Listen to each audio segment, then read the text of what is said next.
The diplomatic vessel Horizon's Edge moved slowly through the darkness of space toward the alien world below. The planet was called Thryme. It was home to one of the most aggressive species the human race had ever encountered. The Vexery had built an empire across 40 star systems, and they had done it through war and conquest. Now their territory bordered human space, and tensions between the two civilizations had reached a breaking point. The United Earth Coalition had sent their best diplomat to prevent a war that could cost millions of lives on both sides. Ambassador Daniel Moore stood at the observation window and watched the planet grow larger. He was a man in his early 50s, with gray hair at his temples and lines on his face that spoke of difficult years. His eyes were calm and steady, the kind of eyes that had seen too much to be surprised by anything anymore. He wore a simple gray diplomatic uniform with no medals or decorations, though he had earned more than most soldiers would see in 10 lifetimes. His hands were folded behind his back, and he breathed slowly as he studied the world below. The door behind him opened and Lieutenant Lisa Grant walked in. She was young, barely 30, with sharp eyes and quick reflexes. The Coalition had assigned her as his aide and security advisor, though she suspected that Daniel Moore needed protection less than anyone she had ever met. There was something about the way he moved, the way he watched everything around him, that told her this man was far more dangerous than he appeared. She had served with Special Forces soldiers before, and Daniel had that same quiet awareness they all carried. "Ambassador, we will arrive at the capital in 2 hours," she said. "The Vexery High Council has agreed to receive us, but our intelligence reports suggest they are not happy about it. They see this diplomatic mission as an insult to their strength." Daniel turned from the window and gave her a small smile. "They never are happy, Lieutenant. The Vexery respect strength and conquest above all things. They see diplomacy as a sign of weakness, a tool used by those who cannot fight. To them, we are soft creatures who talk instead of taking what we want by force." Lisa nodded and moved to stand beside him at the window. She had read every briefing on the Vexery species that the Coalition had prepared. They were insectoid beings, standing nearly 7 feet tall, with hard exoskeletons that served as natural armor against most weapons. Their bodies were covered in sharp ridges, and their forelimbs ended in blades that could cut through steel with ease. They had 4 eyes that could see in complete darkness, and their reflexes were faster than any human could hope to match. In single combat, a Vexery warrior could kill most opponents before they even had time to raise their weapons. "Sir, may I speak freely?" Lisa asked after a moment of silence. "Always, Lieutenant. I value honesty above all things. Why did the Coalition send you for this mission?" "With all respect, Ambassador, this seems designed to fail from the start. The Vexery have made it clear they have no interest in peace with humanity. They want our border territories, and they believe they can take them whenever they choose. What can one diplomat do against an empire built on war?" Daniel walked to his desk and poured himself a glass of water. He drank slowly before answering, taking his time as if the question required careful thought. "The Coalition sent me because I understand creatures like the Vexery. I have spent my entire life dealing with enemies who believed that strength was the only language worth speaking. The Vexery think they know what humans are. They have studied our biology and found us weak. No claws, no armor, no venom. They see us as prey animals who hide behind our technology because we are too fragile to fight with our own hands." He set down the glass and looked at Lisa with those calm, steady eyes that seemed to see right through her. "They are wrong, Lieutenant. They are very, very wrong. Humans are not prey. We have never been prey. We are something far more dangerous, and the Vexery have never encountered anything like us before. If this mission fails, if they refuse to see reason, then they will learn exactly what humanity is capable of. I hope it does not come to that." There was something in his voice that made Lisa feel cold despite the warmth of the room. She had served with dangerous men before, soldiers who had killed and would kill again without hesitation. But Daniel Moore was different. He did not seem dangerous at first glance. He seemed like a kind grandfather, the sort of man who would read stories to children and tend to his garden on quiet afternoons. Yet when he spoke about the Vexery learning what humanity was capable of, she believed every word completely. The Horizon's Edge entered the atmosphere of Thryme 2 hours later. Descending through clouds of volcanic ash that covered most of the planet, the capital city rose from the rocky landscape like a forest of black towers, each one carved from the volcanic stone that dominated the surface. The Vexari had built their civilization on a harsh and unforgiving world, and they had grown hard because of it. They looked down on species that came from gentler planets, species like humanity that had evolved on a world of blue oceans and green forests. A Vexari escort met them at the landing platform. The warriors stood in formation, their natural blade arms held at their sides, their four eyes watching the human delegation with obvious contempt. They did not bow or offer any greeting of welcome. They simply turned and began walking toward the council chambers. Expecting the humans to follow like obedient servants, Daniel walked calmly behind them, his hands clasped behind his back as if he were taking a pleasant stroll through a garden. Lisa stayed close to his side, her hand never far from the weapon at her hip. She noticed that Daniel never looked at the guards directly, but she could tell he was watching everything around him. He noted every doorway, every corner, every potential threat and escape route they passed. He did it so naturally that most people would never notice, but Lisa had been trained to recognize such behavior.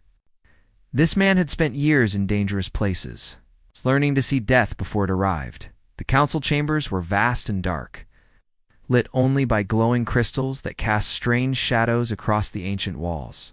High Counselor Zethrak sat upon a throne of black stone at the far end of the room, surrounded by his advisors and personal guards. He was larger than the other Vexari, his exoskeleton covered in scars from countless battles he had won. He had led his people through 3 wars of conquest, and he had never known the taste of defeat. He believed himself invincible. He watched the human ambassador approach and felt nothing but contempt for the small, soft creature before him. This weak being had come to beg for peace because humans knew they could not win a war against the Vexari Empire. Zethrak would listen to their pathetic words, and then he would decide how much territory to demand before he allowed them to leave his world alive. Daniel stopped at the appropriate distance and gave a small bow of his head. High Counselor Zethrak, I bring greetings from the United Earth Coalition. We come in hopes of establishing lasting peace between our peoples. Zethrak made a clicking sound that served as laughter among his kind. Peace. Yes, humans always speak of peace. You speak of it because you are too weak to speak of anything else. Daniel smiled, and for just a moment, something ancient flickered in his eyes. The negotiations had begun. The negotiations went poorly from the very first day. High Counselor Zethrak had no interest in compromise or understanding. He saw the diplomatic mission as entertainment, a chance to humiliate the weak humans before he took what he wanted by force. Every proposal Daniel offered was rejected with contempt.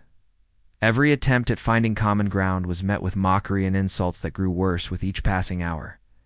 Daniel absorbed it all without reaction. He sat at the negotiating table with his hands folded before him, his expression never changing, no matter what the Vexari said. When Zethrak called humanity a species of cowards, Daniel simply nodded and asked if they could discuss trade agreements. When the High Counselor suggested that humans would make excellent slaves for Vexari households, Daniel smiled politely and proposed a non-aggression treaty. His calm was absolute, unbreakable, and it began to frustrate the Vexari. More than any angry response could have, Lisa watched from her position behind the ambassador, growing more impressed and more confused with each session.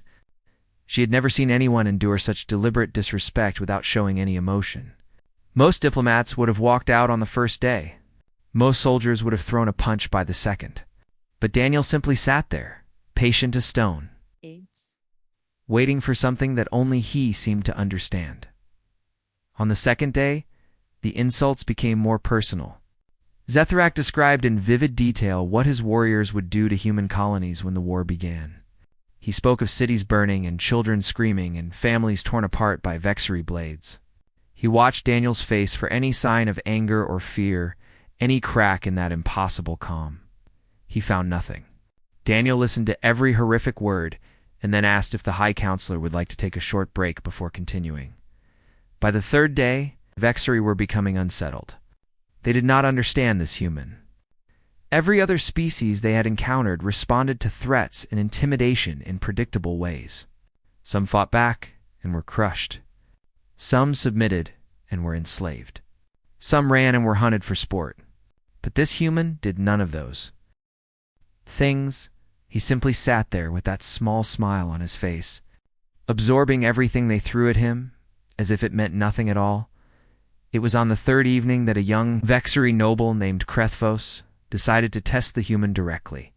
Krethvos was the nephew of High Counselor Zethrek, a warrior who had earned his position through family connections rather than skill. He was arrogant and cruel, eager to prove himself worthy of his uncle's legacy. He had watched the negotiations with growing frustration.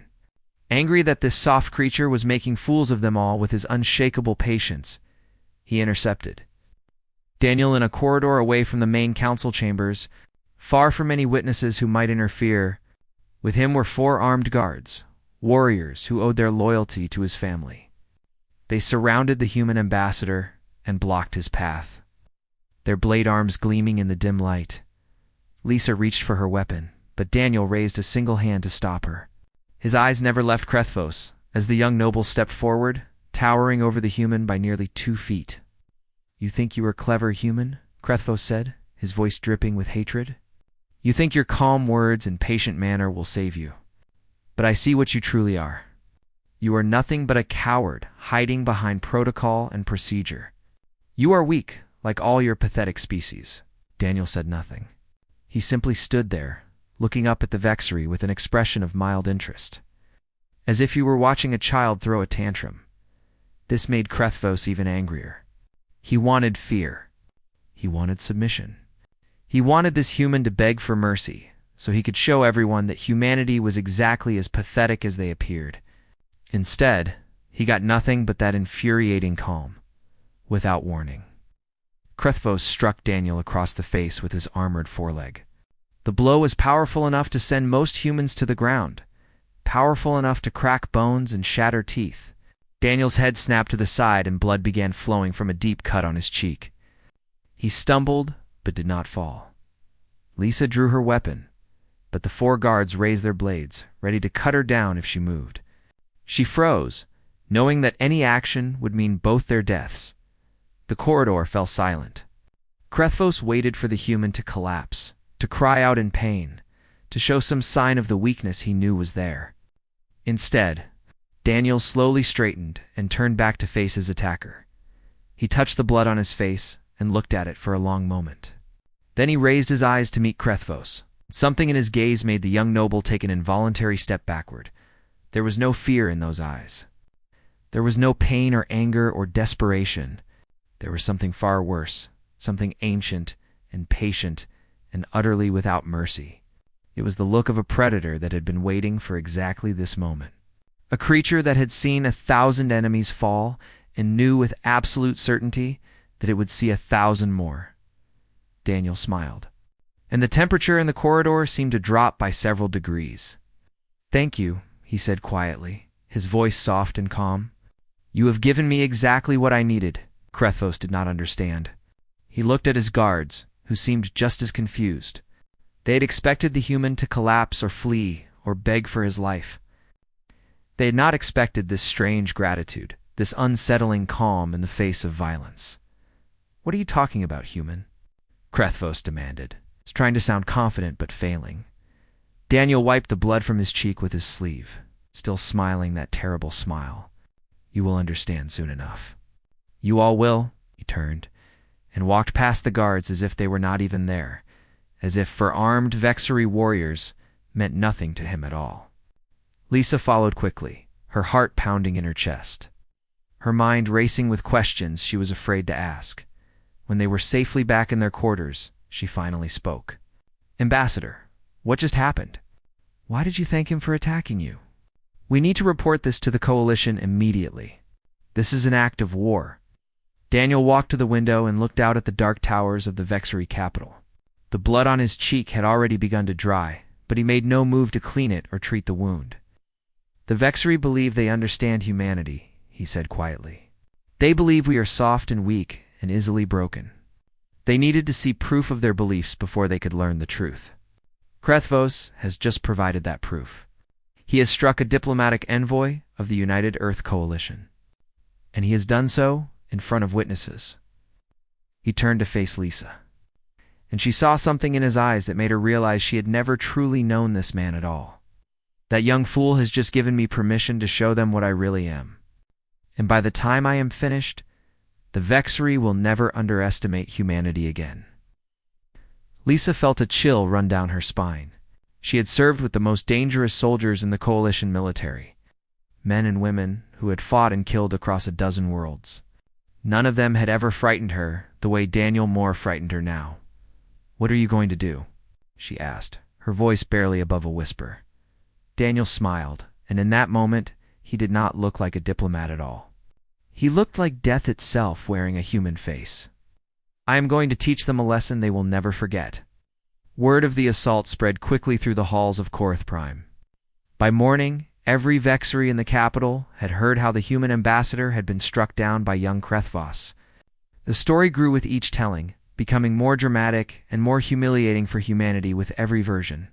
They said the human had fallen to his knees and wept. They said he had begged for mercy while Krethvos laughed. They said it proved once and for all that humans were exactly what the Vexery had always believed them to be. Laughter echoed through the corridors of power. High Counselor Zethric allowed himself a rare smile when he heard the news.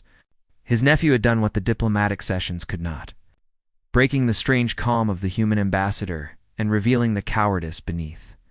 Now the negotiations could proceed on proper terms, with humanity understanding their true place in the galaxy.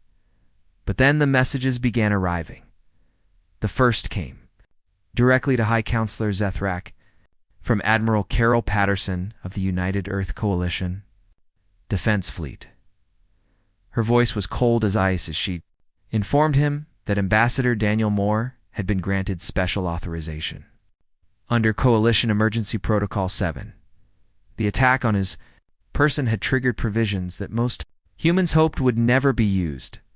Zethrak did not understand what this meant. He dismissed the message as empty threats from a species that had already proven its weakness. Humans were good at talking. Talking was all they could do. The second message came from the Coalition Intelligence Division. It was addressed to every member of the Vexery High Council, and it contained a single file attachment with no explanation. The file was marked with a classification level that most Vexery had never seen before, a level reserved for information so dangerous that knowing it could mean death. Curiosity overcame caution, and Zethrak opened the file. What he found inside made his blood run cold. The file contained detailed records of a human operative codenamed Pale Horse. The records spanned 30 years and covered operations on more than 50 worlds. Each entry described a mission that should have been impossible, a task that no single being could have accomplished alone. Yet somehow, impossibly, this operative had succeeded every time. There were images of enemy installations, reduced to ash with no survivors left to tell what had happened. There were reports of entire hostile fleets crippled by a single infiltrator, who had somehow bypassed every security measure and sabotaged critical systems. There were kill counts that made even the most hardened Vexery warriors feel ill, numbers that spoke of a predator without mercy or hesitation.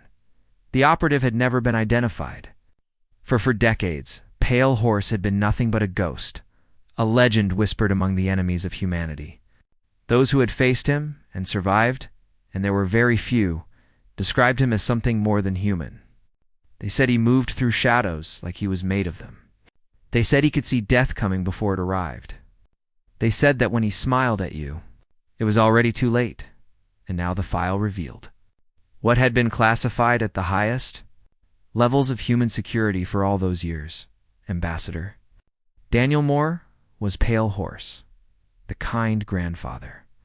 With the gray hair and calm eyes was the most dangerous operative humanity had ever produced. The man who had sat patiently through 3 days of insults and mockery was a weapon that had ended wars before they began.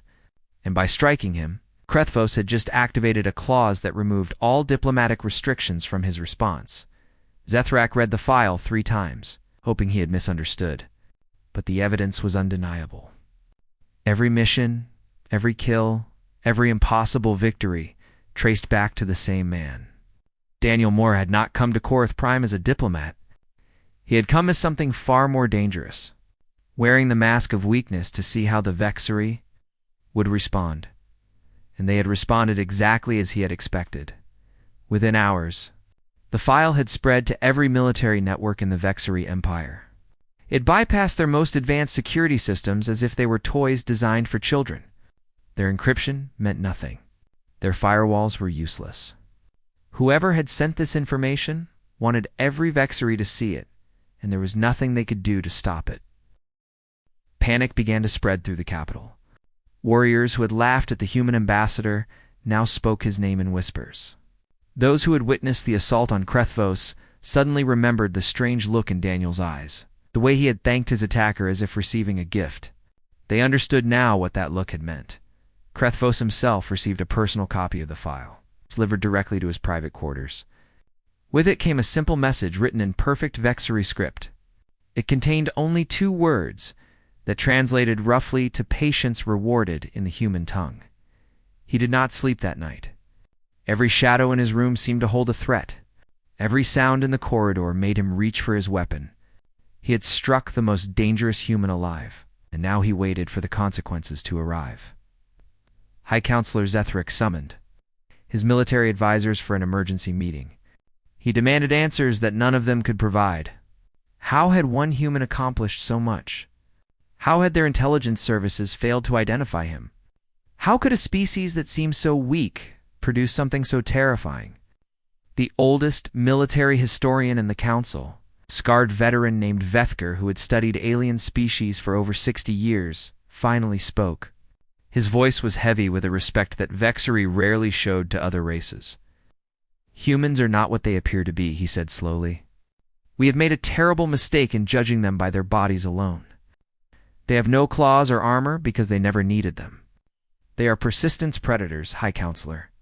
Their ancestors hunted prey by chasing it until it collapsed from exhaustion. They do not give up. They do not forget. They do not stop until their goal is achieved, no matter how long it takes. He pulled up records from human history, wars and conflicts that spanned thousands of years. He showed them images of humans surviving conditions that would kill most species, adapting to environments that should have been lethal, enduring pain and hardship that would break minds far stronger than their own. When threatened, Vethker continued, humans do not simply defend themselves. They systematically eliminate every threat until none remain. They are patient beyond reason and relentless beyond measure. And the one called Pale Horse is the purest expression of what humanity is capable of becoming. The council chamber fell silent. Every Vexery present understood what this meant.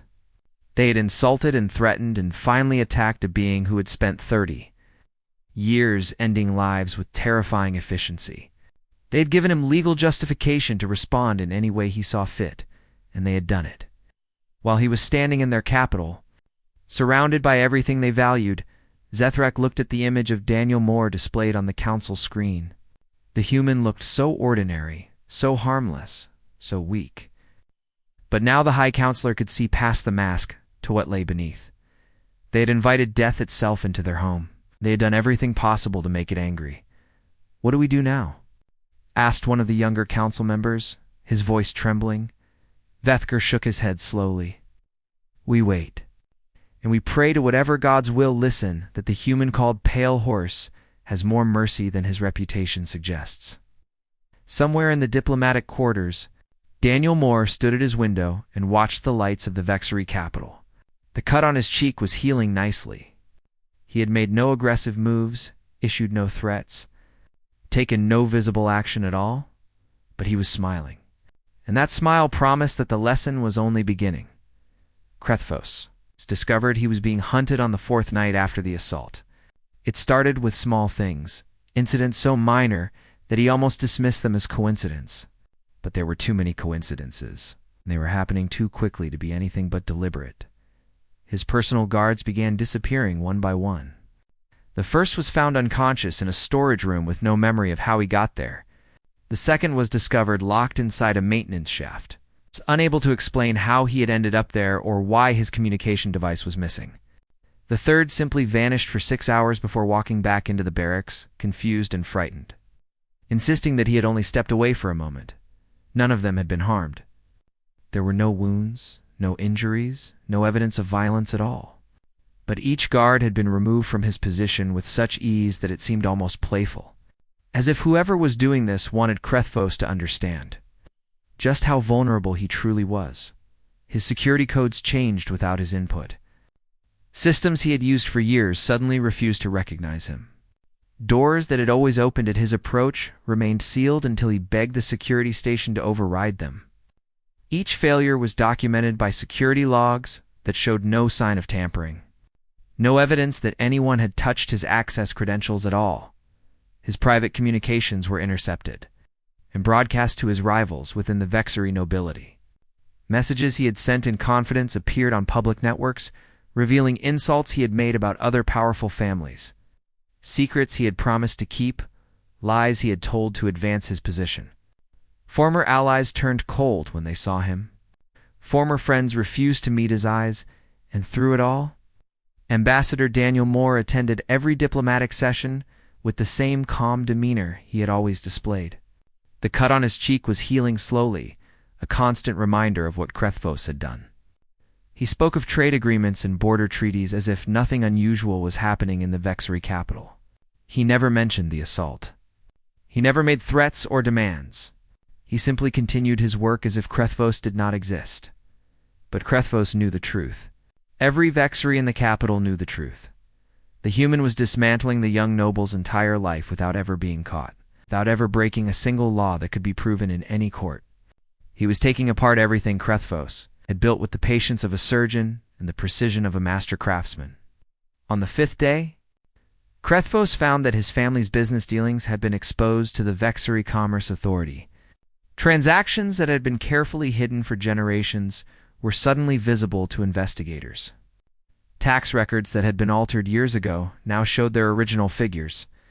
Trade agreements that violated imperial law were delivered anonymously to enforcement officials who had been looking for exactly such evidence. His father summoned him to the family estate and demanded explanations that Krethfos could not provide. The family fortune was at risk. The family name was being dragged through public shame, and all of it traced back to the moment Krethfos had struck the human ambassador in that corridor. On the 6th day, his military record was revealed to be largely fabricated. The battles he claimed to have fought in had happened while he was stationed at comfortable posts far from danger. The medals he wore on his uniform had been purchased through bribery rather than earned through service. The reputation he had built among the warrior caste crumbled in a single morning as evidence of his cowardice, spread through every military channel. Lieutenant Lisa Grant watched her ambassador work and finally understood why Earth had sent him for this impossible mission. Daniel Moore did not need weapons to destroy an enemy. He did not need soldiers or ships or the threat of war. He was the weapon, and his ammunition was patience and information and an understanding of how power truly worked. "How are you doing this?" she asked him one evening, unable to contain her curiosity any longer. "You never leave the diplomatic quarters. You never meet with anyone suspicious. You attend every session and smile and talk about trade routes while out there. Everything Krethfos cares about is falling apart." Daniel sat in his chair and sipped his tea with the contentment of a man who had no concerns in the world. "I spent 30 years learning how civilizations work, Lieutenant. Every society has pressure points, places where a small push creates large consequences. The Vexari are no different. They believe in strength and hierarchy and the accumulation of power through force. Those beliefs make them predictable, and predictable enemies are the easiest kind to defeat." He set down his cup and looked at her with those calm eyes that had seen so much death. Krethfos built his position on lies and intimidation. He hurt people to climb higher and made enemies of everyone he passed on the way up. I did not create his weaknesses. I simply exposed them. The Vexari are destroying him for me because they were always looking for an excuse to do so. I just gave them the opportunity. Lisa shook her head in amazement. But how did you gather all this information? How did you know where to look? Daniel smiled. I've been preparing for this mission for 3 years, Lieutenant. The Coalition did not send me here hoping for peace. They sent me here to show the Vexery what happens when you threaten humanity. Every file I needed was gathered long before I arrived. Every weakness was mapped and cataloged. I simply waited for someone to give me justification to use it all. He looked out the window at the dark towers of the capital. Krethvos thought he was proving human weakness when he struck me. Instead, he gave me exactly what I needed. A documented assault on a diplomatic envoy, witnessed by his own guards, triggering protocols that authorize any response I deem appropriate. He handed me a weapon and did not even understand what he was doing. High Counselor Zethrak demanded answers from his security forces as the days passed and the situation grew worse. How was one human doing this? How was he bypassing their systems and exposing their secrets? The answer came from Vethker, the old military historian who had studied humanity for decades. He is not bypassing your systems, Vethker explained patiently. He prepared this attack long before he arrived. Everything he is using was already in place, waiting for activation. You are not facing an infiltrator. You are facing a trap that was set years ago, and Krethvos walked directly into it. Zethrak slammed his blade arm against the table in frustration. Then we will kill him. We will end this before he can do more damage. What?